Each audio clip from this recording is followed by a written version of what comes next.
Obviously, the punt begins with the stance. As soon as you run onto the field, you need to assume your position. Something I like to do is take a warm-up just to feel the leg swing a little bit, feel my surroundings, and get a mental vision of what I'm trying to do when I actually catch the ball and go through it at game speed. When you come out and get in your stance, the key again, just like with kicking, is to be in an athletic, relaxed position. You don't want to be tense, like you're waiting to get in a fight, and again, you don't want to be too relaxed that you're not prepared for the ball to come to you. Relaxed and ready in an athletic position. Right foot forward versus left foot forward is a question I get quite a bit from kids, parents, and coaches. What you want to do is be in a position that suits your style. Some punters are strict two-step punters and some are 2.5. I like to use a little cheat step, drop step, so I go with my left foot forward. Other school of thought is right foot forward and to be moving into the ball when you catch the ball. A couple key things. Whichever direction you're punting the ball, whether it be left, down the center of the field, or right, you want to have your toes pointed in that direction, okay?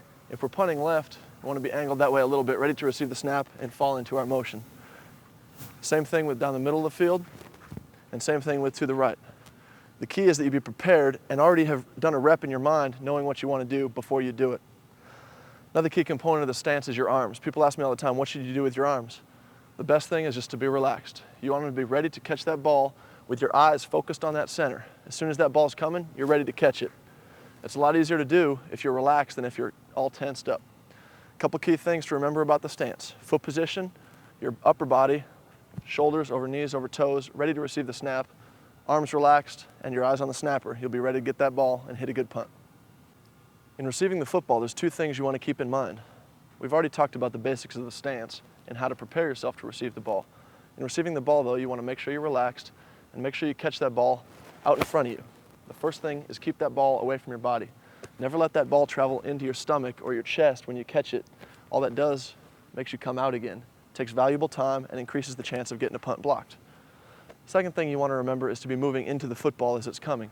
You never want to be rocking back and catching the ball back like this and then having to be coming forward again. Okay, we talked earlier, I do like to take a little cheat step with my right foot, but if you watch my momentum, it's still coming forward as I catch the ball and go into the punting motion. This saves time, gets that punt off, get the ball downfield for your guys to cover it. So the two basic things we want to cover is catching the ball out in front of your body and keeping it on the drop table and have your momentum moving forward into the ball when you receive it. Another thing that you can talk to your snappers about, and any snappers who are watching this video, I get it all the time. Where do you want the ball? Some guys like it high, some like it low. Some guys like it on the hip or the other hip. What I use as a general rule of thumb is a box. You can make a box between your knees and your belly button and the outside of your body. If your snapper can put it in this box, that'll be a great snap and you'll be able to get off a good punt. And focusing on the grip for a second, I want to talk about a couple things. First of all, this is just the way I do it, and you need to choose a way that's suited for you, your hands and your punting style. I use what's called the handshake grip. Just as if you were to extend your hand to shake someone's hand, I put that same motion on the ball. What this does, it allows me to clear the nose of the ball and turn it in a little bit and also keep the ball level as I drop it. I have a lot of control on the inside panel of the ball, a finger on the bottom panel of the ball, and my thumb on the reverse panel of the ball. What this does is it encompasses the nose and allows me to control the whole half of the ball. When I drop the ball then, I'm able to do it flat. Like I said, you need to find a grip that works for you. I've seen people use it, what we call a cradle grip under the ball, and I've also seen people do a little bit variation of the handshake grip where it's on the top or the bottom. Now, I like to use my middle finger and thumb as my controlling factors and put them on the seams.